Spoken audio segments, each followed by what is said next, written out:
우리 할렐루야 샬롬 하고 인사합니다. 할렐루야 샬롬 샬롬 샬롬 샬롬 샬롬. 하나님 사랑합니다. 여러분 주 안에서 사랑합니다. 예. 베드로전서 2장 1절에서 10절까지 내용 중심으로 이제는 긍휼을 얻은 자니라. 전에는 백성이 아니더니 이제는 하나님의 백성이요 전에는 긍휼을 얻지 못하였더니 이제는 긍휼을 얻은 자니라. 이렇게 말씀하고 있습니다. 베드로전서 5장은 4장에 이어서 하나님의 말씀으로 중생한 성도들을 거듭난 성도들이 그의 백성으로 실천해야 할 의무에 관해 계속 권면하고 있습니다. 성도는 이방인들로부터 비방을 받지 말아야 하며 성도로서의 의무를 또한 다해야 되겠죠. 성도는 행실과 의무를 다하되 예수 그리스도의 모범을 따라가야 하겠다. 이 장에 나오는 중요한 구절들을 잠깐 봅니다. 순전하고 신령한 점, 섞이지 아니한 거죠. 순전하다. 그리고 그것은 곧 복음의 말씀이죠. 베드로전서 1장 25절에 증거하고 있죠. 주의 말씀은 세세토록 있도다 하였으니 너에게 전한 복음이 곧 이 말씀이다. 이것이 바로 신령하고 순전한 젖이다. 이렇게 표현하고 있습니다. 그래서 우리는 순전하고 신령한 젖을 사모해야 되겠죠. 구원에 이르도록 자라게 하려 함이라 합니다. 디모데후서 3장 14절에서 17절 우리 잘 아는 말씀이죠. 성경은 구원에 이르는 지혜가 있게 하느니라. 고린도전서 1장 17절에서 21절 십자가의 도가 구원을 받는 우리에게는 하나님의 능력이라.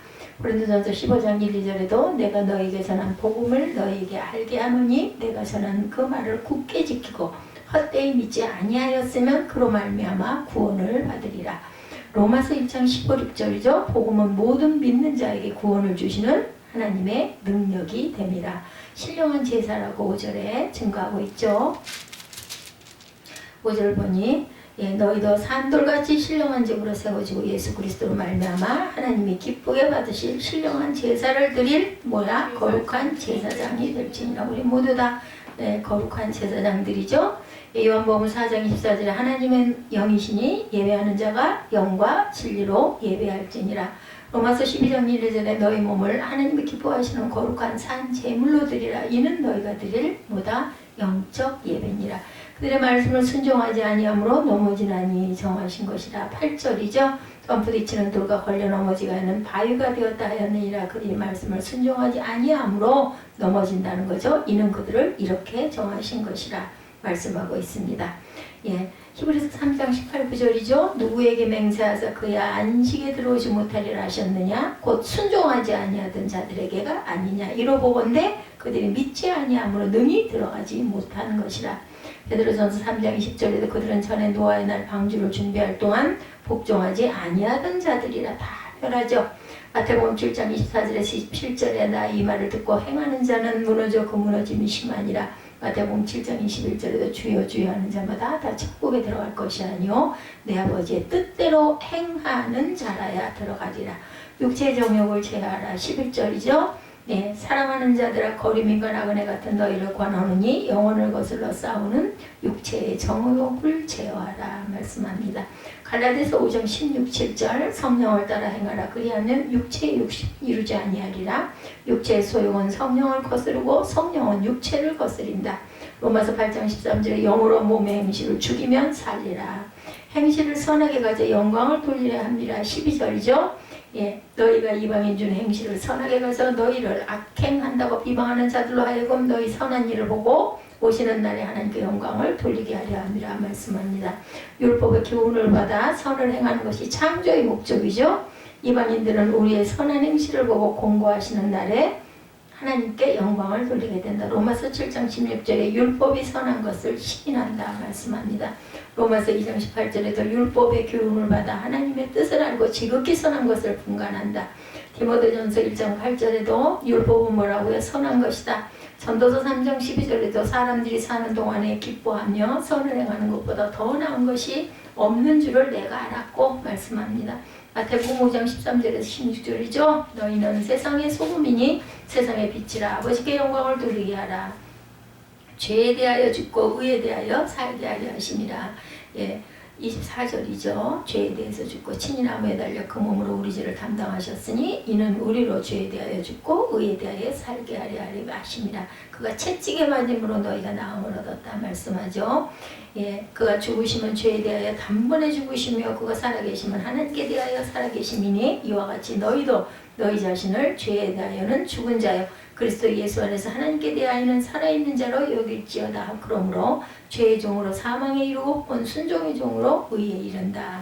예, 로마서 6장 1절에서 16절에 말씀이 그렇게 나와 있습니다. 그래서 우리가 1절에서 25절까지 살펴봤죠. 성도들을 권면하는 구절이 1, 2절에 나타나 있죠. 신령한 젖을 사모하라 이렇게 말씀하죠. 예. 1, 2절에 예수 그리스도 2절에 그러므로 모든 악독과 모든 기만과 외식과 시기와 모든 비방하는 말을 버리고 갓난 아이같이 숙전하고 신령한 젖을 삼으라. 이는 그로 말미암아 너희로 구원에 이르도록 자라게 하려 합니다. 베드로는 성도들에게 모든 악독과 모든 괴울과 외식과 시기와 모든 비방하는 것을 버리고 갓난 아이들처럼 순전하고 신령한 젖 아기에게는 막 뭐도 다 필요 없어. 엄마 젖 그죠? 그 젖만 먹으면 살아요. 그러니까 막 그걸 막 소중하게 손으로 쌓고 애기들이 그렇게 먹잖아요. 그리고 막 만지고 주물러 보니까 엄마가 막 간지럽다 그러고 어떨 때는 막 아기가 막 젖꼭지를 깨물어 가지고 또 아파가지고 막 그러죠. 이는 이로 말미암아 그들로 하여금 구원에 이르도록 자라게 합니다. 성도가 사모해야 할 하나님의 말씀은 영혼을 성장시키기에 신령한 양식, 합당한 양식이다. 신령한 젖이죠. 말씀입니다. 따라서 성도의 영적 성장은 말씀이 아닌 다른 것으로는 불가능하고 기대할 수가 없다. 누구든지 하나님께 인정받고 칭찬받기를 원한다면 신앙의 성장을 도모하도록 해야 되죠. 성장을 멈추면 열매도 기대할 수가 없고 성장을 멈추면 제 기능을 발휘할 수가 없고 성장이 멈춰지면 마침내는 시들어 죽어버리게 되죠. 그러면 어떻게 돼요? 아궁이에 던져지는 하나의 불쏘시개밖에 되지가 않습니다.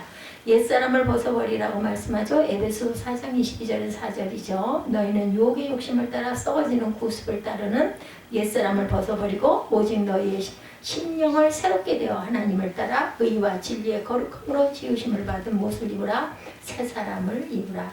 신령한 은사인 복음이라고 로마서 1장 11절에도 복음은 신령한 것이죠. 하나님이 이르시되 땅은 풀과 심에는 채소와 각기 종류대로 씨 가진 열매 맺는 나무를 내라 하시니 그대로 되었다 말씀합니다. 거룩한 제사장이 될지니라 5절이죠. 예, 여기까지 유명한 구절이죠. 베드로전서 2장 5절 말씀. 네, 뭐라고 말씀하세요? 네, 산돌같이 신령한 집으로 세워지고 예수 그리스도로 말미암아 하나님이 기쁘게 받으실 신령한 제사를 드릴 모든 거룩한 제사장이 될지니라 라고 말씀합니다. 성도의 영적 성장은 말씀이 아닌 다른 것으로는 절대로 불가능하다. 그래서 우리는 거룩한 제사장이 무엇으로 말씀으로 거듭나야 한다는 겁니다. 예수 그리스도는 믿는 자들에게 구원의 돌이 되시고 믿지 않는 자들에게는 심판의 돌이 되시죠. 요한복음 3장 16절이죠. 예, 하나님의 세상을 이처럼 사랑하사 독생자를 주셨으니 이는 그를 믿는 자마다 멸망하지 않고 영생을 얻게 하려 하심이라. 17절에 하나님이 그 아들을 세상에 보내신 것은 세상을 심판하려 하심이 아니요 그로 말미암아 세상이 구원을 받게 하려 하심이라. 18절에 그를 믿는 자는 심판을 받지 아니하는 것이요 믿지 아니하는 자는 하나님의 독생자 이름을 믿지 아니하므로 벌써 심판을 받는 것이다 말씀합니다. 보배로운 산돌이신 예수 그리스도에게 나와 그분을 영접하고 믿는 자는 하나님께 택하신 바 되어 산돌이 됨으로 신령한 집의 재료가 된다. 우리는 이를 가리켜 뭐라고 말해요? 신령한 집 교회입니다. 베드로는 예수 그리스도로 말미암아 하나님이 기쁘게 받으실 신령한 제사를 드릴 거룩한 제사장이 될지니라고 우리에게 말씀하죠. 산돌로 제사장인 성도들이 해야 할 사명 중 특별히 사명 중에 특별한 것은 기뻐하시는 산제사를 드리는 사람이야. 로마서 12장 1절에 그러므로 형제들아 내가 하나님의 모든 자비하심으로 너희를 권하노니 너희 몸을 하나님의 기뻐하시는 거룩한 산 제물로 드리라. 이는 너희가 드릴 영적 예배니라. 아니 지금 여기만 보면 그렇게 막 지금도 마음에서 막 속이 상해. 전에 대답을 못해가지고 제가 산제사를 드리자고 얘기했더니 그 교수가 신학교 때 신학대학원 때 아니 이거 번제라고 그러더니 하필 번제냐. 아니 산제사라고 얘기했어. 그것도 또 있었어. 그랬더니 왜 산제사냐고 왜 대답을 못했을까? 아주 입에 올라가고 있었는데 말을 못해가지고는 지금도 아직 이 말씀 할 때마다 그 생각이 들어요. 왕같은 제사장이죠. 우리는 베드로전서 2장 9절에 제가 성경을 줄줄 외우고 있었어야 되는데 그러지를 못해가지고 순간 대답을 말을 못했어. 그러나 너는 택하신 족속이요. 그러고 나서 그 사람은 금방 마비가 왔다. 조금 있다가 그랬더니 본인이 그러대. 그래서 막 그 신학생들이 막 주물르고 그랬어. 뉘어놓고 했더니 내가 죄를 받았나 보다 그러더라고. 나 그냥 딱 보고 있었지. 그러면서 그래 그따위로 보니까는 고고로지만 참 신기하대. 근데 본인이 그러대. 내가 죄가 말을 함부로 해갖고 죄를 받았나 보다. 아니 무슨 교수란 사람이 그따위냐고. 거룩한 나라요. 교수님 하니까. 아니 그래도 그 정도 됐으면 뭐 박사였을 거 아니야, 그렇지? 아이 참. 이런 너희를 어두운 데서 그러니까 사람이 보는 시선과 하나님 보는 시선은 그렇게 다른 거야. 너희를 어두운 데서 불러내어 그의 기이한 빛에 들어가게 하시니 아름다운 덕을 선포하게 하려 하십니다. 유명한 말씀이죠. 하나님의 소유된 백성입니다. 우리는 9절에 말씀하죠. 믿음의 결국 9절, 1장으로 가는 9절. 그러나 너희는 택하신 족속이요 왕 같은 제사장들이요 거룩한 나라요 그의 소유가 된 백성이 이는 너희를 어두운 데서 불러내어 그의 기이한 빛에 들어가게 하신 이의 아름다운 덕을 선포하게 합니다. 예수 그리스도가 기이한 빛에 들어가시죠. 그 선포를 우리가 해야 된다는 우리는 증인된 삶을 살아야 된다. 그리고 드러내야 돼요. 믿지 않는 자들에게는 특히나 성도들은 육체의 정욕을 제하고 이방인 가운데 선을 행하여 하나님께 영광을 돌리는 보여줘야 돼요. 우리 크리스찬들은 모두 다 하나님께 영광 돌리는 그 빛이 많은 사람들에게 보여줘야 합니다. 감출 게 아니라 절대로 드러내야 된다는 거. 그러니까 아이고 예수 믿는 사람이라고 했다가 괜히 무슨 봉변을 당할 거야 이런 생각할 필요가 없어요. 당당하게 어저께 그 회장 목사님이 전화를 하셔가지고 안부 전화가 왔는데 제가 벼랑간에 떠올라가지고 생각이 나서 전화했다 말씀을 하시는데 성도들이 어떤가 하다 보니까 제가 제일 몸도 안 좋고 이제 약하다 보니까 전화를 하신 것 같아요. 내 마음에 딱 온 게 그랬어. 말은 그렇게 좋게 하셨지만 그래서 제가 또 막 얘기를 했죠. 그리고 우리는 예배가 더 많이 늘어났다고 새벽 예배를 2번씩 드린다고 뭐 사실이기도 하고 그랬더니 막 너무너무 좋아하시더라고요. 그래서 우리 이한나 목사님은 항상 보면은 너무나 밝고 씩씩하고 막 아주 열정이 있고 막 그래가지고 자기는 너무 은혜를 받고 좋다고 얘기하더라고요. 그래서 하나님은 은혜로 산다고 몸은 이래도 근데 어제 딱 그 얘기를 하고 나서 오늘 딱 그렇게 되네요. 그 코로나 바이러스 때문에 수영을 열심히 다니는데 체육관이 곧 닫힐 것 같아요. 어저께 딱 그 얘기 하자마자 오늘 저는 몰랐고 사무엘이 휴대폰으로 왔더래 문자가. 그러니까 오늘 뭐 근데 이게 또 신기한 거는 아직 2.5 단계가 안 돼 있는데 김포에서 자꾸 이런 특히나 풍부동에서 확진자들이 나오니까 김포시장 재량으로 닫으라 했다고 그래요. 참 너무나 안타까웠어요. 왜 닫았을까? 수영장에서는 아직 그런 일이 한 번도 없었는데 그냥 내가 정말 그 운동을 안 하면 절대 안 되는데 안타깝더라고요. 좀 원망스럽기도 하고 그 김포시장이 누군지. 성도들은 구원을 받아 빛의 자녀로 받은 바 특권의 목적에 부응하여 하나님의 덕을 나타내는데 우리가 항상 힘쓰고 뭐 잘난 체 드러내는 게 아니라 은혜를 이렇게 드러낼 줄 알아야 되죠. 기쁨을 드러내고 그래서 또 하나의 빛을 선사하고 아주 교회들이 정말 어려움을 당하고 우리 목사님도 그 얘기 하시더라고요. 그래도 본인 교회가 작은 교회라 어떤 면으로는 정말 다행이다 생각을 하고 요즘에 중대형 교회들은 너무너무나 타겟이 돼갖고 아주 와서 사는데 사람들이 나와가지고 예배 지금도 그런다고 그러네요. 우리 금포교회는 이렇게 아이들도 예배드리고 막 북적거리고 하는데 다 회복이 된 게 아닌가요? 그랬더니 안 걸리면 그렇게 하는데 한 번 걸렸다 하면은 그 다음부터는 아주 타겟이 된다고. 그래서 정말 조심해야 되고 절대로 걸리지 말아야 된다. 예배하는 걸 걸리면 안 된다는 거죠. 많은 숫자가 와서 지금도 저기 20평에는 5명 뭐 그렇게 예배드려야 된다고 얘기하더라고요. 근데 누가 그걸 지키냐고. 성도들은 육체 정욕을 제하고 이방인 가운데 선을 행하여 하나님께 영광을 돌리는 삶을 살아야 되겠다. 만민 중에서 택하시죠. 신명기 10장 15절에 야곱께서 오직 내 조상들을 기뻐하시고 그들을 사랑하사 그들의 후손인 너희를 만민 중에 택하셨으니 오늘과 같으니라. 주 안에서 우리는 빛의 자녀들이죠. 예, 하나님이 주시는 우리에게 우리 교회에 주신 말씀입니다. 이전 때 에베소서 5장 8절 너희가 전에는 어둠이더니 이제는 주 안에서 빛이라. 빛의 자녀들처럼 행해야 됩니다. 빛의 열매는 모든 착함과 의로움과 진실함으로 행하고 나아가야 되겠죠. 인간이 세운 제도에 또한 순종하라고 주 안에서 순복하라. 13절이죠. 인간의 모든 제도를 주를 위하여 순종하되 혹은 위에 있는 왕이나 혹은 그가 악행하는 자를 징벌하고 선행하는 자를 보상하기 위하여 보낸 총독에게 하게 하라. 이렇게 말씀하고 있습니다. 세상의 제도와 권세에 순복하라는 베드로의 공고는 가이사의 것은 가이사에게라고 하신 주님의 교훈, 위에 있는 권세에게 순복하라는 바울의 가르침과 동일하다. 성도들은 인간이 세운 모든 제도와 세상 권세에 순복해야 하는데 그렇다고 이 땅의 질서에 대한 맹목적인 복종을 뜻하는 것은 아니다. 중요한 것은 주 안에서 순종함으로 하나님께 영광을 돌려야 된다. 그리스도를 경외함으로 피차 복종하라고 해서 에베소서 5장 21절 그리스도를 경외함으로 피차 복종하라. 권세를 거스르는 자는 하나님의 명을 거스린다. 로마서 13장 2절이죠. 그러므로 권세를 거스르는 자는 하나님의 명을 거스리느니 거스리는 자들은 심판을 자취하리라. 선행으로 무자식의 말을 먹으라. 무식자의 말을 막으라. 무자식이 아니라 무식자의 말을 막으라. 오늘 확실히 눈에 문제가 있어. 베드로는 선행으로 어리석은 사람들이 무식한 말을 막아야 한다라는 거죠. 여기서 어리석은 사람이란 성도들에 대해서 악행한다고 비방하는 사람들을 가리킵니다. 우리는 주를 위하여 세상 제도에 순복하는 선행으로 무식자들을 터무니없는 비난을 막아야 된다.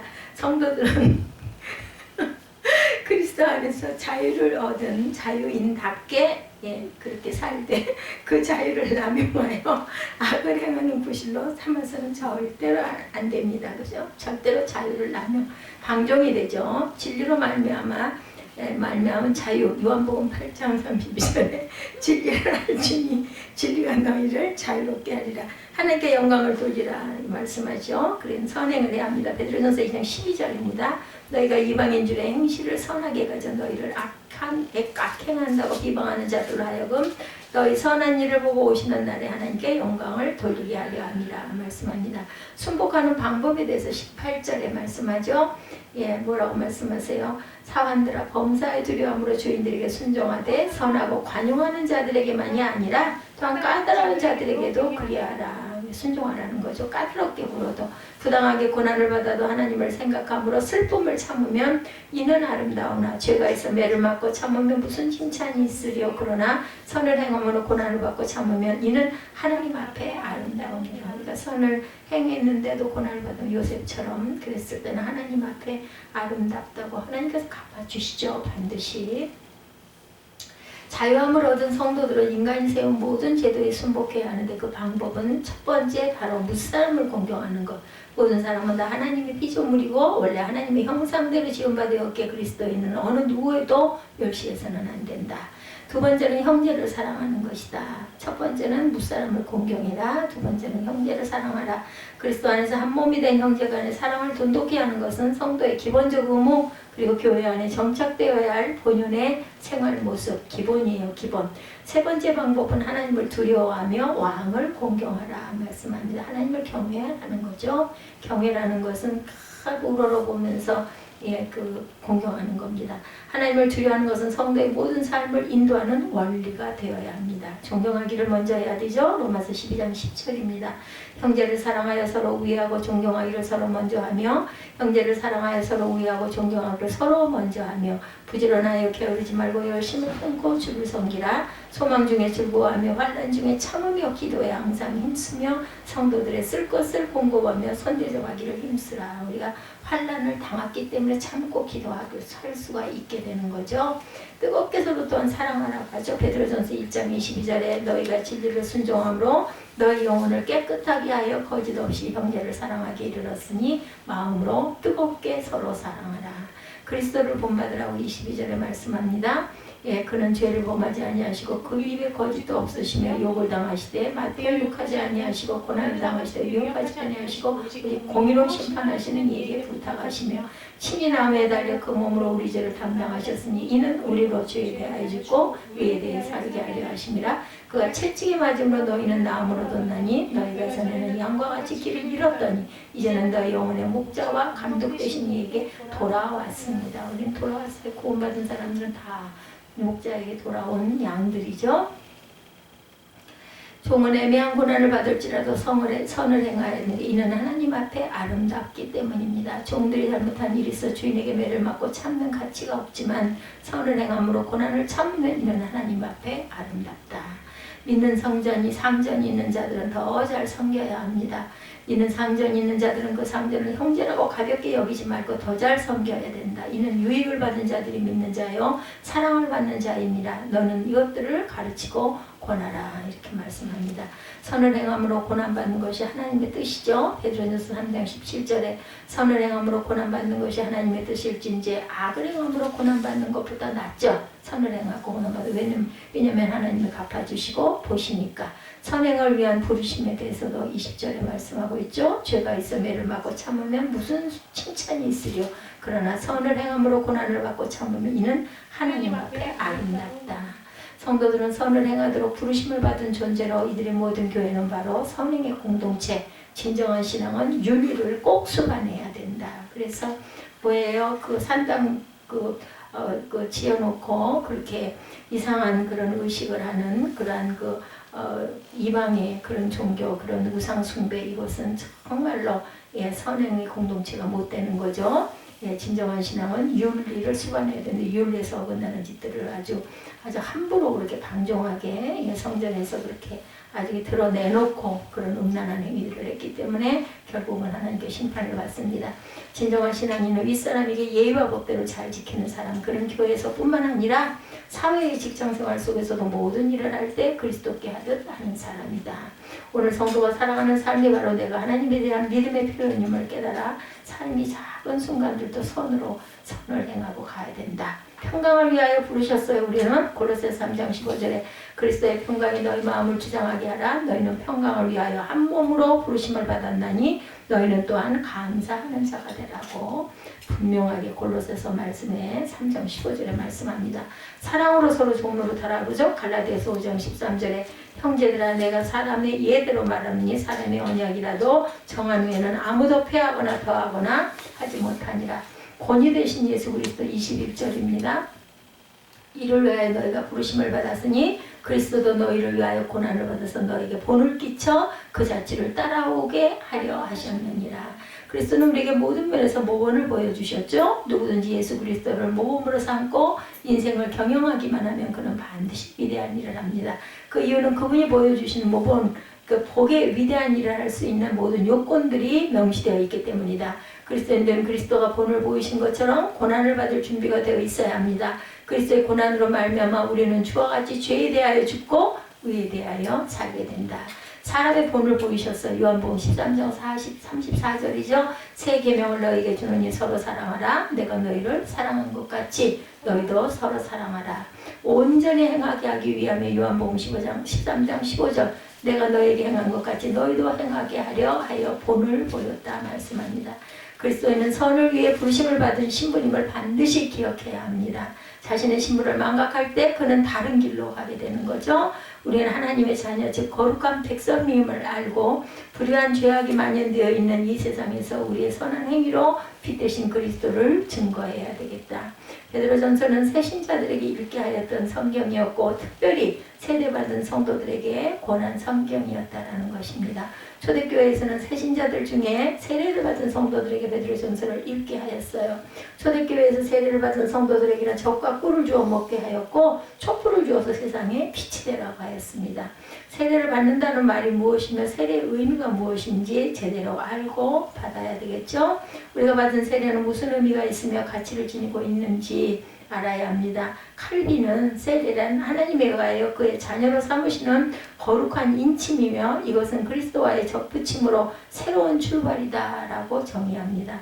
우리는 세례를 받음으로 하나님의 자녀가 되었다는 거룩한 인침, 확증을 받았어요. 그리고 이제는 예수 그리스도와 한 몸이 되었다는 의식을 가지게 하고 하나님 나라를 위한 헌신자로 새로운 출발을 위해서 세례를 받는 것입니다. 그래서 초대교회에서는 이제부터 영원한 가나안 땅, 젖과 꿀이 흐르는 땅으로 가라는 뜻으로 우유와 꿀을 주고 이제부터 헌신하면서 빛의 삶을 살라는 뜻으로 촛불을 주었다고 합니다.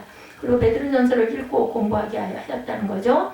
베드로전서는 박해받은 성도들에게 위로와 소망을 주려고 쓰신 성경입니다.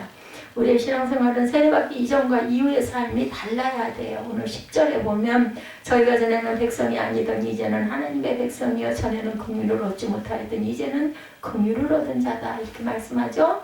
전에 한때는 백성이 아니었습니다. 하나님의 백성과 자녀가 아니었기에 악한 세상에서 악한 영혼을 따르고 살았지만 이제는 하나님의 자녀와 백성이 되었죠. 이제는 헬라어 뉴인이라는 말은 지금 현재라는 뜻을 갖고 있는 니은이죠. 우리는 예수님을 믿기 전과 이후가 이래서 달라야 됩니다. 예수 믿기 전과 이후가 전혀 변하지 않았다고 한다면 예수님을 영접하지 않은 사람이다. 오늘 본문의 말씀이 신앙생활에서 버릴 것이 있다고 하시죠. 1절. 그러므로 뭘 버리라고요? 악독과 기만과 외식과 시기와 비방하는 말을 버려라. 우리 비방하지 맙시다. 먼저 쉬운 번역으로 읽어보았는데 그러므로 여러분은 모든 악과 거짓을 버리십시오. 위선자가 되지 말고 시기하며 험담하는 자가 되지 마십시오. 풀어서 쓴 성경 쉬운 번역 성경입니다. 우리의 삶 가운데 이 모든 것을 없애버리십시오 라고 말합니다. 버려야 할 것들이 있습니다. 새로운 시대를 살아가는 우리는 예전에 가지고 있던 나쁜 습관이나 의식은 다 버려야 되겠다. 여기서 악독이라는 말은 하나님이 기뻐하지 않는 결점을 가진 것, 선한 것의 반대로 나쁜 것, 사악한 것, 죄, 악, 파멸을 뜻하죠. 악한 마음에서 나오는 행위를 말하는 것으로 남을 해치려는 심사를 말합니다. 기만이라고 하면 예전 성경에는 괴을이라고 했는데 속임을 말하는 거죠. 이 말은 참 재미있는 말입니다. 미끼, 올가미, 기만, 계략이라는 뜻을 갖고 있습니다. 사람을 유혹하는 것이고 미혹하는 것인데 진실이 아닌 가짜, 관계를 말하죠. 외식을 버리라고 말합니다. 외식이란 위선을 말하는 거죠. 밖에서 식사하는 것이 아니고 위선을 말합니다. 거짓으로 꾸미는 것이고 숨기고 속이는 행위를 말합니다. 연기자, 배우를 말하기도 합니다. 시기하는 것도 버리라고 그러죠. 시기란 질투라는 것이죠. 사람이 좀 넉넉한 마음을 가져야지 속이 좁은 사람은 참으로 대하기가 어렵죠. 말하기도 힘들어요. 그 사람도 또 이 말을 했다가 또 무슨 말이 만들어져서 나올까, 또 얼마나 번질까. 그러더니 절대로 조심해야 되는 겁니다. 시기하는 것, 질투하는 것, 그래 넉넉한 마음을 가져야 되는 것, 자존심 하나로 살아가는 사람들이 문제죠. 시기심으로 가득한 사람들이 인간관계를 위협합니다. 우리는 더불어 살아가는 사회인 것을 알아야 하고 내가 있으려고 하면 내가 상대방이 잘 되어야 한다는 생각을 늘 가져야 되겠다. 그래서 더불어 가야 돼. 더불어 나만 잘 살고 너는 아무렇게 되든 말든 그냥 나만 내 배만 부를 거야. 절대 그래서는 안 되죠. 비방하는 말을 버려라. 욕, 악담, 중상모략, 험담을 말하죠. 비방이라는 건 우리는 말을 자유자재로 사용하여 의사를 표현할 수 있어요. 이것은 하나님이 인간에게만 허용하신 은사입니다. 짐승들이 말을 하고 의사를 소통하고 한다고 하지만 문화를 창조하거나 사회를 발전시키지는 못해요. 새도 다 새지저분소에 말이 있다고 하죠. 그걸 알아듣는 사람도 있다고 하죠. 그렇지만 그 새들이, 그러한 짐승들이 문화를 창조하거나 사회를 발전시키지는 못한다. 새들 중에 앵무새나 구간조 같은 새들은 사람이 반복하여 가르쳐 준 말을 받아서 비슷하게 소리를 냅니다. 그러나 말을 자유자재로 지어낼 수 있는 것은 아니죠. 말을 마음대로 창조할 수 있어도 비방하는 말을 지어내라는 것은 아니다. 우리는 버릴 것을 잘 버릴 줄 알아야 된다는 거죠. 가만히 우리 자신을 돌아봅시다. 나에게 버려야 할 것이 무엇이고 끊어야 하는 것은 무엇이고 정말 변해야 하는 것은 무엇인지 결단합시다. 버리는 것은 결심하는 것이고 진정 새 사람으로 바뀌어서 살아가는 것이다. 구습을 버리고 다 벗어버리고 새로운 옷을 입어야 되죠. 베드로 사도는 베드로전서 4장에서도 하나님의 뜻을 따라 육체의 남은 때를 살게 하려 함이라 하셨고 이방인의 뜻을 따라 행한 것은 지나간 때로 족하다라고 말씀합니다. 우리에게는 지내보아야 하는 이방인의 뜻을 따라 살던 때가 있었고 이제부터는 하나님의 뜻을 따라 육체의 남은 때를 살아가기 때문이다. 바울도 같은 말을 하죠. 그런 중 누구든지 그리스도 안에 있으면 새로운 피조물이라. 이전 것은 지나갔으니 보라 새 것이 되었도다 말씀합니다. 우리에게는 지난 날보다도 내다보려야 하는 것이 이전 것들이 있고 새로운 피조물로 살아가야 되겠다. 바울은 유명한 고린도전서 13장 사랑장에서 내가 어렸을 때는 말하는 것이 어린아이와 같고 깨달은 것이 어린아이와 같고 생각하는 것이 어린아이와 같다가 장성한 사람이 되어서는 어린아이의 일을 뭐했다? 버렸노라 말씀합니다. 13장 11절이죠.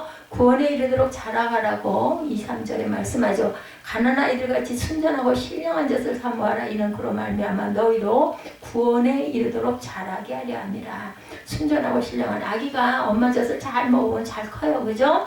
구원에 이른다고 했는데 2절에 우리가 이미 구원받았는데 무슨 구원에 이른다는 말일까? 모든 성도들은 신령한 젖을 사모하면서 구원에 이르도록 자라나라고 말합니다. 우리는 주님을 영접하고 구원받았어요. 이제는 구원에 이르도록 해야 한다. 성도들은 이미 받은 구원은 무슨 구원이며 이제부터 이루어야 할 구원이 무슨 구원인가 봅니다. 이제는 구원에 이르도록 해야 합니다. 그죠? 구원에 이르도록 이란 말은 구원 속으로 구원을 향하여 구원에까지 점점 한 발 한 발 더 가까이 우리가 계속해서 가는 거죠. 하나님의 나라로.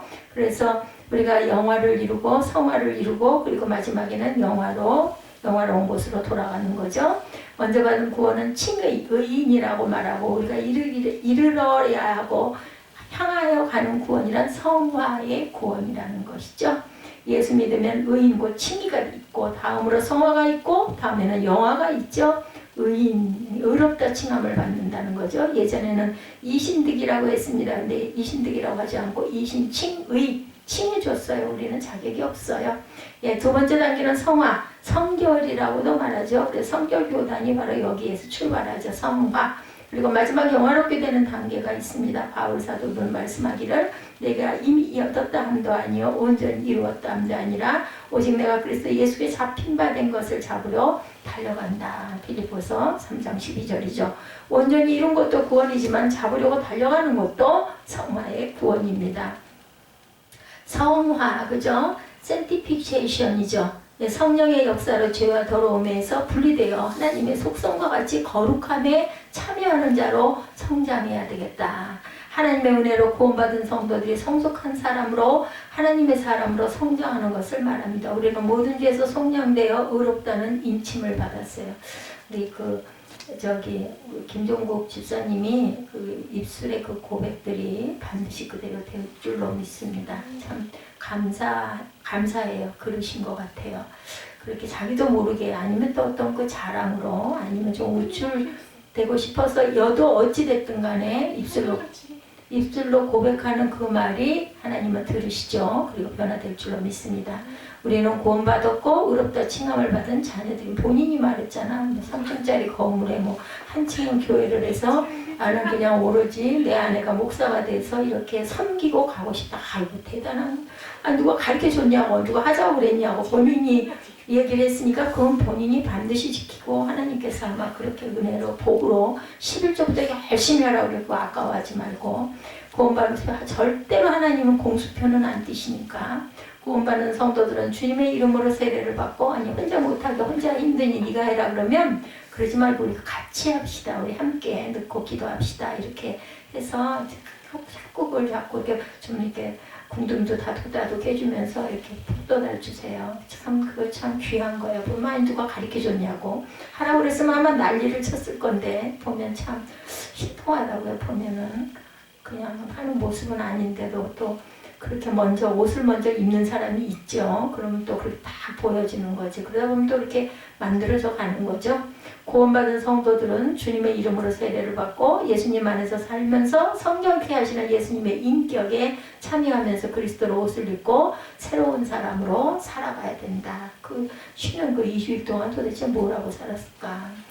죄에서 해방된 사람은 죄에 머물러 있지 말아야 하고 거룩한 재물, 산 재물이 또 여기나 또 나와 산 재물 되어 살아야 한다는 거죠. 거룩한 자는 죽은 재물이 아니라 산 재물을 하나님께 드리죠. 그래서 우리는 성도로 부르심을 입었다.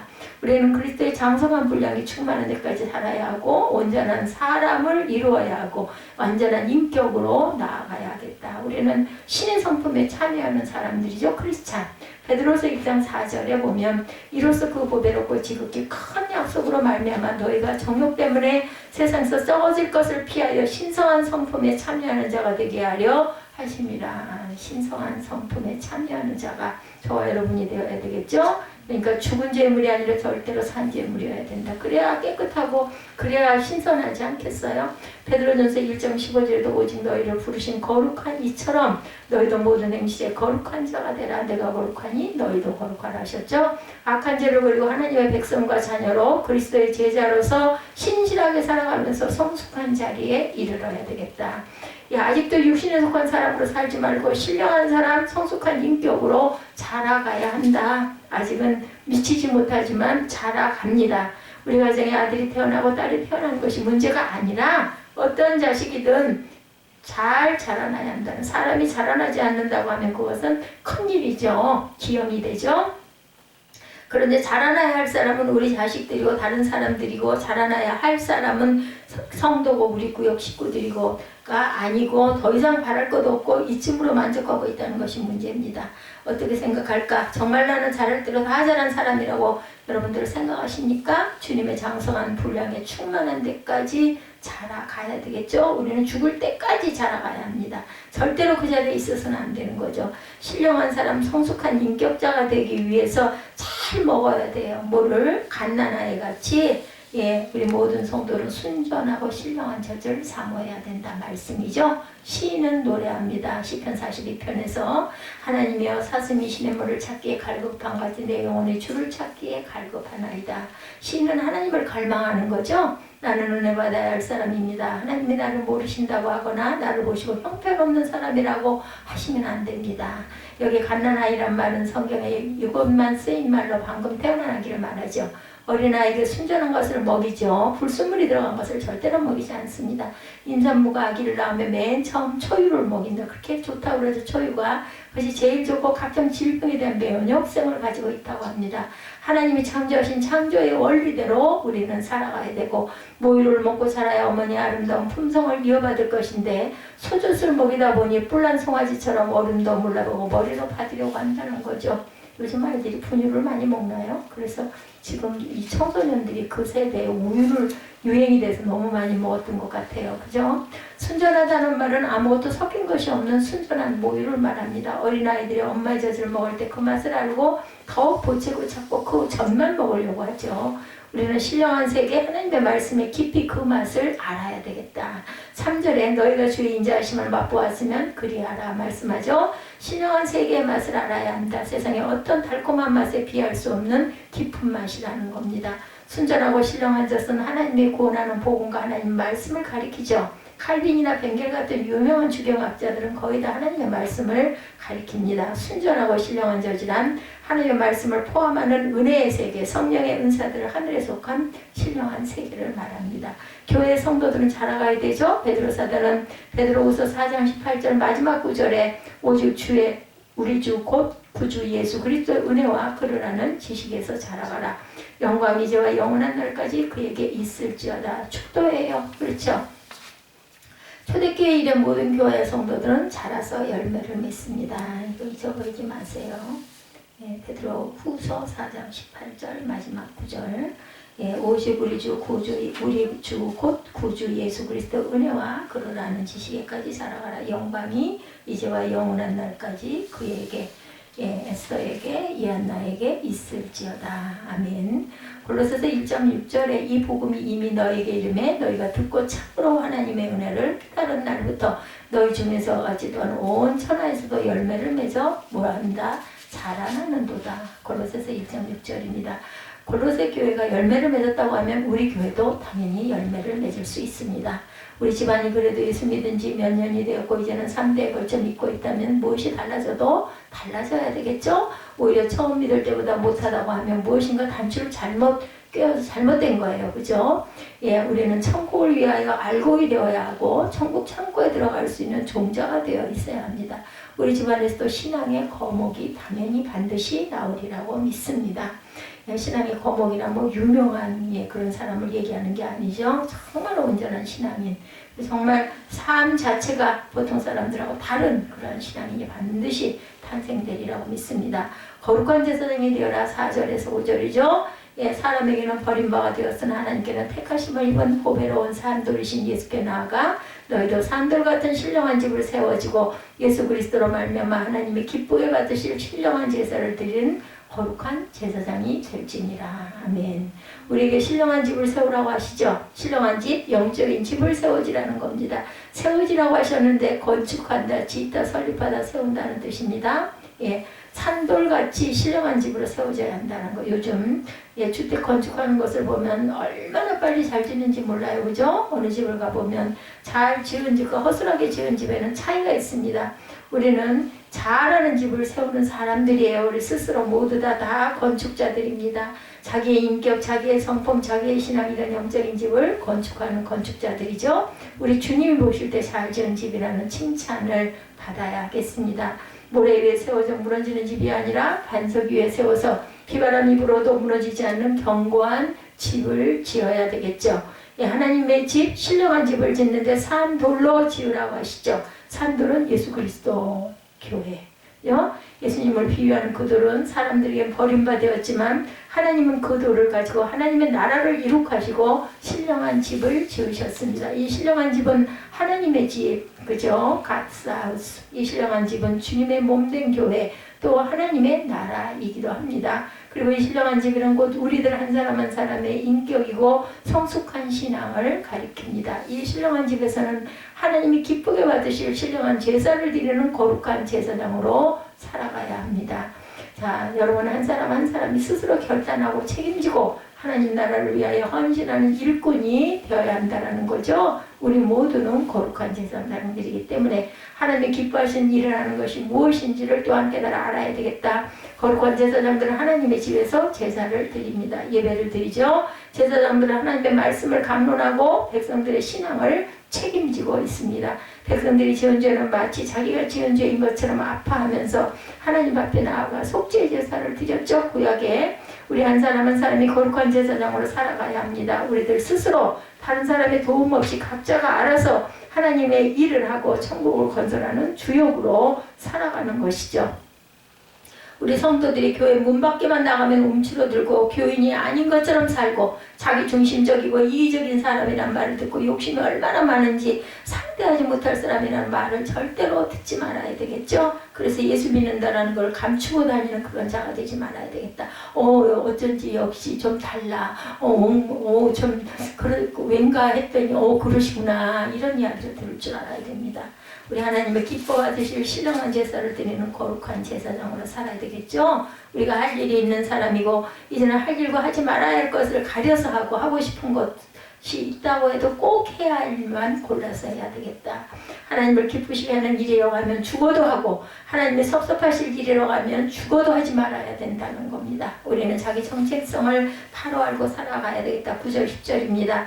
그러나 너희는 택하신 족속이요 왕 같은 제사장들이요 거룩한 나라요 그의 소유가 된 백성이 이는 너희를 어두운 데서 불러내어 그의 기이한 빛에 들어가신 이의 아름다운 덕을 선포하게 하려 하십니다. 얼마나 뒷구절이 너무 아름다운 말씀이죠. 그의 기이한 빛, 하나님의 은혜의 빛 안에 들어가게 하신 이의 그것의 아름다운 덕을 우리가 선포해야 한다는 겁니다. 너희가 전에는 백성이 아니던 이제는 하나님의 백성이여 전에는 긍휼을 얻지 못하였던 이제는 긍휼을 얻은 자다. 긍휼을 얻었어요. 그죠? 우리 모두는 하나님께 긍휼하심을 힘입어서 살아갑니다. 하나님의 자녀죠. 그리고 의롭다 칭함을 받은 칭함받은 의로운 자들. 이제는 하나님의 백성답게 살아갈 때 백성입니다. 왕같은 제사장으로 스스로 결단하고 자기를 통제하고 관리하고 내가 해야 할 일을 찾아서 살아가는 것. 누가 무엇이라고 하던 따라가고 누구를 의식하고 행하는 것이 아니고 하나님의 자녀에게 당연히 하는 것이고 백성인이 당연한 의무고 나는 긍휼을 얻은 자에게 이제는 되돌려드리는 신앙으로 살아가야 되겠다. 과거에는 자존심을 건드린다고 해서 싸우고 욕해 주었지만 이제는 다 소화시킬 수가 있어야 합니다. 과거에는 못된 사람이라는 말도 들었지만 지금 사람 좋다는 말을 들어야 되고 세상에 없는 사람이란 말을 들어야 합니다. 전에는 놀러 다니는 일에 관심을 가졌지만 이제는 내가 할 일 많기에 저 세상 사람들과 어울려 놀러 다닐 시간이 없는 자가 돼야 되죠. 감사와 찬송이 입에 가득하고 시비하고 질투하던 사람이 이제는 사랑의 사람으로 변화되어 살아가야 되죠. 예전에 주님의 마음을 아프게 하면서 어떻게 살아왔는지 생각만 하면 부끄럽게 그지없는 마음같이 돼야 합니다. 우리는 자라야 하죠. 하나님의 믿음을 지켜가야 합니다. 바울은 에베소서 4장 13절과 15절에서 우리가 다 하나님의 아들을 믿는 것과 아는 일에 하나가 되어 온전한 사람을 이루어 그리스도의 장성한 분량이 충만한 데까지 이르리니 오직 사랑 안에서 참된 것을 하여 범사에 그에게까지 자랄지라. 그는 머리니 곧 그리스도라 말씀하죠. 에베소서 4장 13절과 15절입니다. 우리는 버릴 것을 찾아 버리고 가야 돼요. 잘 버릴 줄 알아야 된다 그러죠. 우리도 빨리빨리 버려야 될 텐데 제가 계속 우리 집 생각을 하면서 그거 우리도 좀 정리하고 가정도 정리해야 할 텐데 자꾸 지금 기도하면서 키워가고 있습니다. 그게 딱 되면은 막 실행을 하겠죠. 갓난아이들처럼 순전하고 신령한 데서 사모하면서 성화의 생활을 잘 이루어가야 되겠다. 예, 키엘 케골은 나는 죽지 않으려고 숨을 쉰다는 유명한 말을 했어요. 실존주의 철학자네요. 신학자이기도 합니다. 키엘 케골은 하나님 앞에서 신실하게 살고 싶으면 기도하고 말씀 보고 그 뜻대로 살려고 몸부림쳐야 되겠다. 그냥 되어지는 일은 없어요. 이렇게 애쓰고 노력해야 합니다. 우리 영혼이 살고 성장하기 위해서 기도하고 말씀을 볼 줄 알아야 되겠다. 베레아 교회의 성도들은 간절한 마음으로 말씀을 받고 그것이 그러한가 이것이 그러한가요? 날마다 성경을 상고했다라고 말씀하죠. 하나님의 말씀을 받을 때 사람의 말로 아니하고 하나님의 말씀으로 받는 데살로니가 성도들과 같아야겠다. 하나님을 만날 기회를 놓치지 말아야 합니다. 예, 저와 여러분들은 말씀을 잘 듣고 믿음이 자라는 믿음은 어디서 나와요? 들으면서 나오기 때문에 말씀을 잘 들어야 되겠죠? 우리는 하나님의 소유인 자녀들입니다. 더 나아가 소유인 백성이 하나님의 소유가 된 사람으로 하나님을 위하여 일하라고 부름받은 성도들이죠. 제사장들은 명예직이 아니라 종신 일하는 자리고 험하고 힘든 일을 마다하지 않는 사람입니다. 제사장들은 하나님 나라를 위하여 일하고 백성을 위하여 일하고 기도하는 사람들이죠. 신령한 제사를 드려야 하는 거룩한 제사장들이 되어야 할 사람들이다. 그런데 왕같은 제사장이라고 그러죠. 왕은 자기가 한 나라에 대하여 무한한 책임을 지는 사람입니다. 최종의 모든 책임은 자기에게 있다는 심정으로 하나님의 일에 힘쓰는 것이죠. 하나님의 나라의 모든 일은 왕같은 제사장으로 사는 나의 할 일이라는 의식을 가지는 것이고 책임지고 일하고 잘못된 것은 다 나의 잘못이라는 마음으로 회개하는 사람이어야 합니다. 예수님은 성전의 모퉁이 머릿돌이 되셔서 용인하게 쓰임을 받으셨죠. 오늘 내용이 산돌, 모퉁이의 머릿돌, 부딪히는 돌에 대한 말씀. 사람들은 예수님을 버렸지만 예수님은 하나님의 나라의 초석이 되셨어요.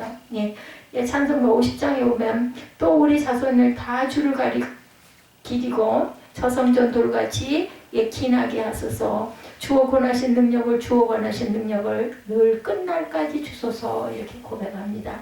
성령의 길을 힘써 달려가고 신령한 인격의 집을 건축하고 거룩한 제사장, 왕같은 제사장으로 하나님 사업을 위하여 요긴하게 쓰임받는 저와 여러분들이 되시기를 주님의 이름으로 축복합니다.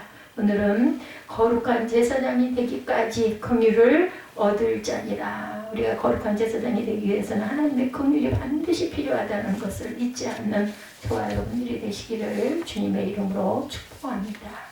우리 찬양하시고 결단하는 시간 갖도록 하죠. 아까 우리가 찬양했던가요? 거룩한